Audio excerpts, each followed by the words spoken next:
بسم الله الرحمن الرحيم والصلاة والسلام على أشرف المرسلين. Salam alaikum, bonjour tout le monde.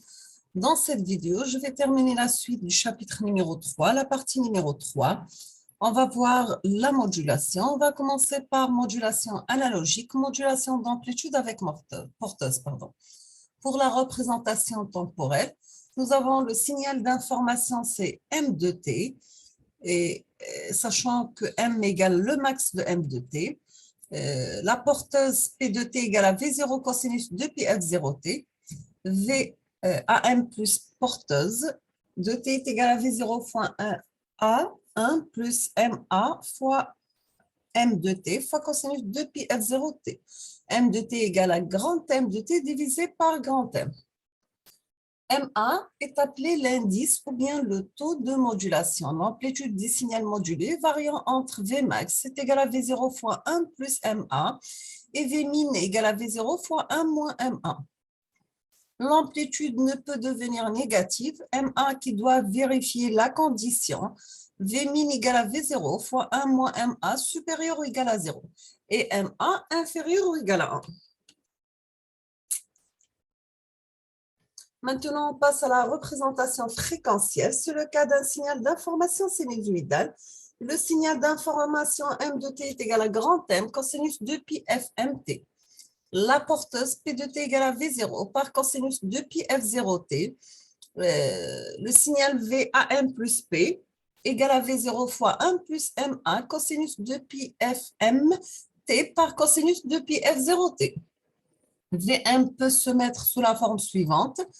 VAM plus P est égal à V0 cosinus de pi f0t plus V0 fois MA divisé par 2 par cosinus de pi f0 plus fm fois t. Donc, plus V0 fois MA sur 2 cosinus de pi f0 moins fm fois t.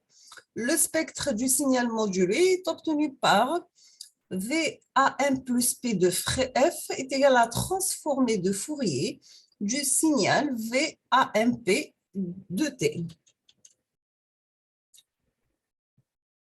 Donc, grand M de F est égal à la transformée de Fourier de M de T. P de F, c'est la transformée de P de T qui est égale à V0 sur 2, Dirac de F plus ou moins F0. Et on aura que le spectre du signal modulé est obtenu par VAM plus P de F, c'est la transformée de Fourier de VAM plus P de T.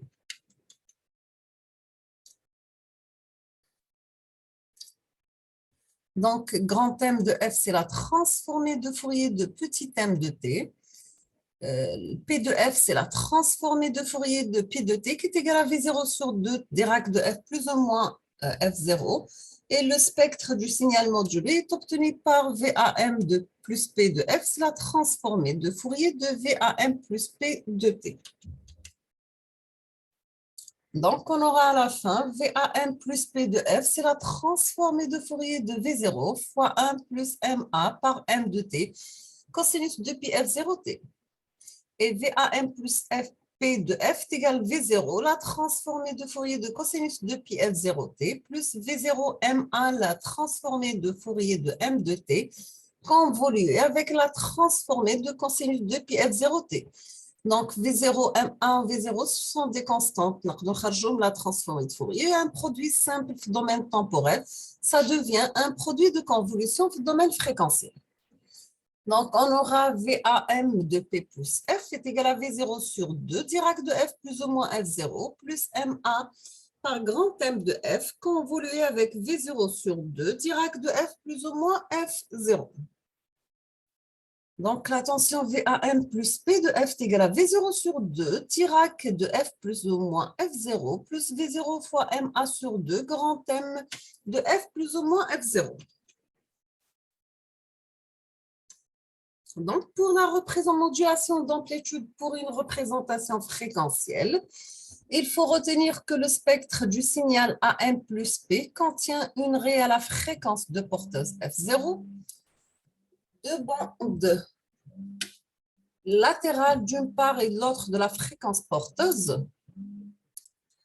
Donc, on revient. Pour la représentation fréquentielle, il faut retenir que le spectre du signal AM plus P contient une réelle fréquence de la porteuse F0, deux bandes latérales de part et d'autres de la fréquence porteuse. Ces bandes sont l'une en position directe, l'autre en position inverse.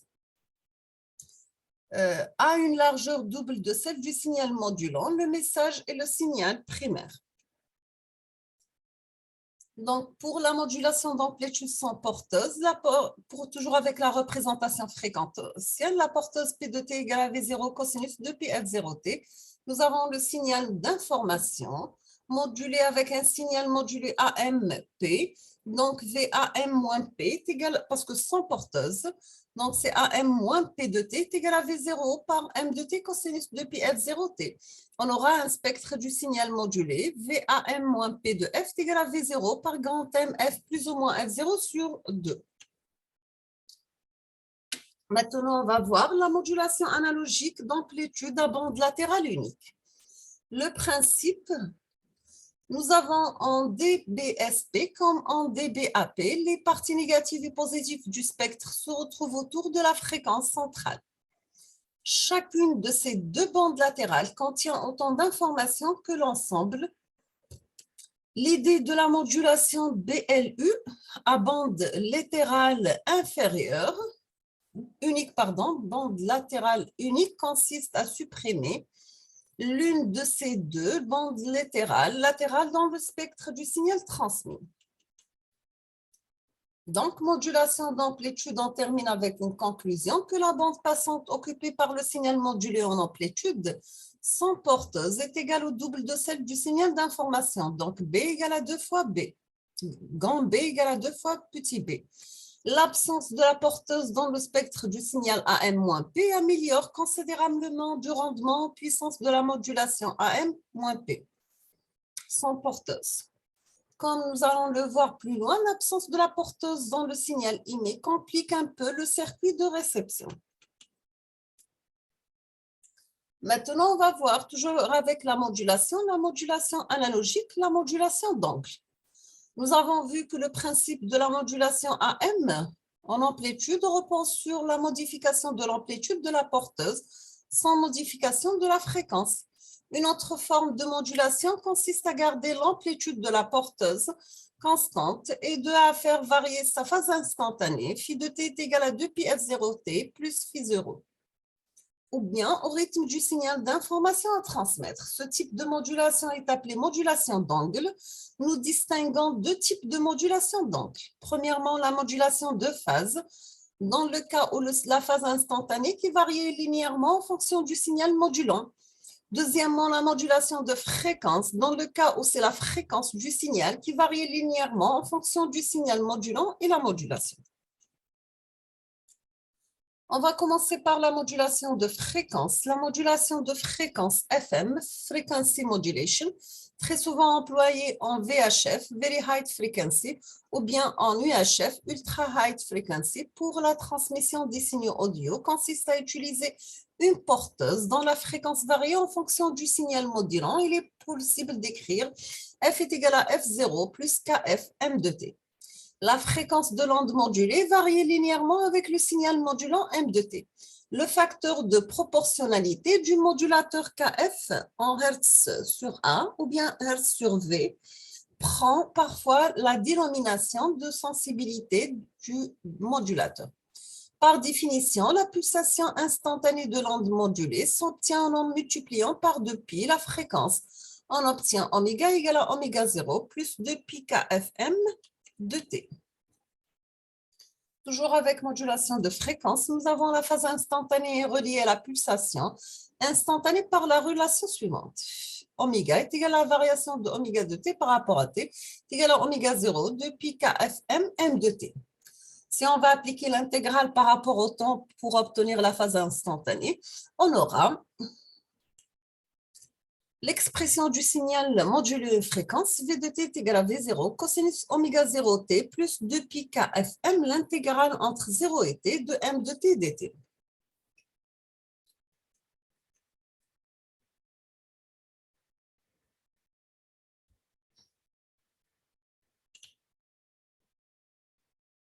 Maintenant, on va voir le cas où le signal modulant est sinusoïdal. Dans ce cas, l'expression du signal modulant, c'est m de t est égal à m0 cosinus de pi f m de t dt.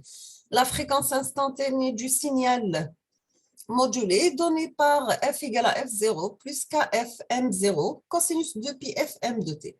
Le produit kfm est appelé excursion de fréquence. La phase instantanée s'écrit donc θ de t est égal à l'intégrale entre 0 et t de oméga 0 plus 2 pi kf m de t dt, qui est égal à oméga 0 plus 2 pi kf, l'intégrale entre 0 et t de m de t. Donc, on obtient que θ de t est égal à oméga 0t plus 2 pi kf, l'intégrale entre 0 et t de 1 grand m0 cosinus 2 pi f m de t dt. Donc, est égal à oméga 0 fois t plus kf 2 pi m0 sur 2 pi fm sinus 2 pi fm de t. Maintenant, c'est le cas, le signal modulant est sinusoïdal. On va remplacer θ de t par son expression dans l'équation de v de t. Sachant que fm, c'est la fréquence du signal modulant, qui est égale à oméga sur 2 pi. Il est d'usage d'appeler indice de modulation le terme défi, qui est égal à kf m0 sur fm, qui est égal à m de f. Le signal modulé en fréquence peut se mettre sous la forme v de t est égal à v0 cosinus oméga 0t plus mf sinus 2 pi fmt. Il faut remarquer que mf, c'est l'indice de modulation fm, dépend à la fois de la fréquence et de l'amplitude du signal modulant. Donc, pour la modulation de fréquence, si nous avons un signal modulant sinusoïdal, nous avons la porteuse P de t est égale à V0 cosinus oméga 0t. Le signal modulant M de t est égal à grand M0 cosinus 2 pi fmt. Le signal modulé V de t est égal à V0 cosinus θ de t. Le signal Fm peut se mettre sous la forme de V de t est égal à V0 cosinus oméga 0t plus Mf sinus de pi fmt. Donc, il faut remarquer que MF, c'est l'indice de modulation FM, contrairement à M1, le taux de modulation AM. Il dépend à la fois de la fréquence et de l'amplitude du signal modulant. Voici une représentation temporelle d'un signal modulé en fréquence.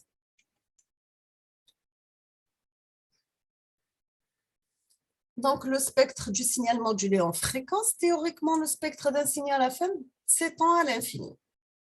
Donc, V de F est égal à V0, la somme de Gn, M de F, Dirac de F plus ou moins F0 plus ou moins NFM sur 2. Mais l'examen des fonctions de Bessel montre que celle-ci diminue rapidement avec N et les latérales devient négligeable pour N assez grand. Donc, en effet, on aura. Voici un cas d'un signal modulant et cosinusoïdal, la règle de Carson.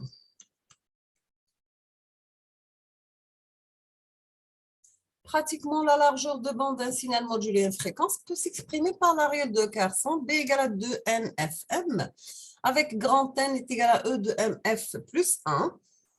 Et nous avons GNMF égale à 0 pour N supérieur ou égal à E par MF plus 1.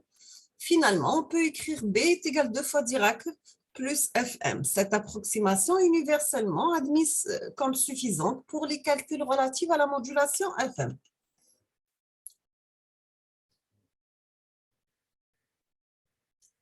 On termine avec le mélange. On va commencer par une introduction. Les récepteurs super hétérodynes. Réception directe, chaque étage AF est accordé sur la fréquence à recevoir. C'est un handicap au niveau de la manipulation. Il faut presque autant d'étages que de fréquences à recevoir. La caractérisation globale du récepteur est fonction de l'endroit où se trouve début, milieu ou bien fin de bande. Le problème devient encore plus marqué lorsqu'on veut utiliser plusieurs bandes de fréquences, OL, OM et OC. La bande passante, la sélectivité varie d'un bout à l'autre de la bande à recevoir. D'où l'idée d'une chaîne d'amplification à fréquence unique et la conversion du signal d'entrée vers cette fréquence unique. C'est ainsi qu'a apparu le récepteur super hétérodyne. Donc, pour les récepteurs super hétérodynes, DIN, ce sont de nouvelles fonctions apparaissent dans le schéma bloc. Le changement de fréquence est là pour but de transformer le signal reçu à une fréquence FR en une autre fréquence appelée fréquence intermédiaire. Elle est notée FI. L'amplification à fréquence intermédiaire assure la même qualité de réception que pour toutes les canaux. Amplification haute fréquence, changement de fréquence, amplification intermédiaire, détection, amplification basse fréquence. Donc, pour le changement de fréquence, il nécessite deux fonctions distinctes, le mélangeur et l'oscillateur local. Le récepteur devient le préampli, le filtre mélangeur avec un oscillateur local, un filtre plus ampli, filtre intermédiaire, détection, amplificateur basse fréquence. Donc, le principe du mélangeur, pour effectuer la fonction changement de fréquence, on peut utiliser multiplieur. Le multiplieur, c'est un composant qui génère en sortie un signal proportionnel au produit des signaux présents sur ces deux entrées. Nous allons étudier le cas où les signaux d'entrée sont des sinusoïdaux de fréquences différentes.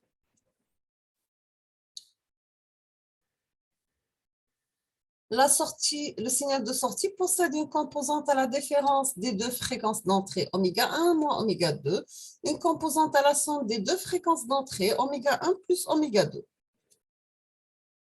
Donc, en sortie du mélangeur, nous allons obtenir deux signaux dont les fréquences sont la somme oméga 1 moins oméga 2, la différence de celle-ci d'entrée.